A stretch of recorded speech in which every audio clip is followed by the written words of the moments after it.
কেন্দ্রীয় অর্থমন্ত্রী নির্মলা সীতারামন কর্তৃক সংসদে উত্থাপিত 2026-27 অর্থবছরের বাজেট প্রস্তাবকে আন্তরিক স্বাগত ও সমর্থন জানিয়েছেন ঊনকোটি জেলার নানা পেশার নাগরিকরা।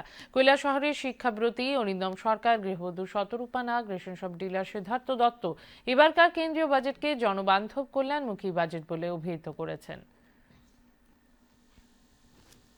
নির্মলা সীতারামনজি যে বাজেট পেশ করেছেন সেই বাজেট প্রস্তাবকে আমি সাধুবাদ জানাই, স্বাগত জানাই।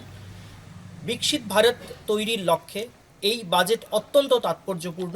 বিশেষত এই বাজেটে শিক্ষাক্ষেত্রে উল্লেখযোগ্যভাবে অনুদান বাড়ানোর সিদ্ধান্ত গ্রহণ করা হয়েছে। বাজেটের বিভিন্ন উন্নয়নমূলক দিক আছে বিকশিত ভারতের জন্য, কিন্তু সবচেয়ে যেটা আমার ভালো লেগেছে সেটা হলো নারীর ক্ষমতায়ন এবং শিক্ষার উপরে অধিক জোর দেওয়া হয়েছে।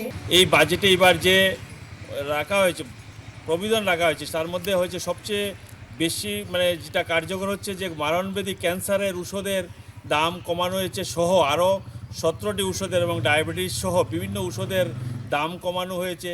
এআই প্রযুক্তিকে কাজে লাগিয়ে আরও বেশি ডেভেলপ করা কীভাবে যায়, এমএসএমই প্রকল্পেতে 10,000 কোটি টাকার মতো প্রস্তাব রাখা হয়েছে।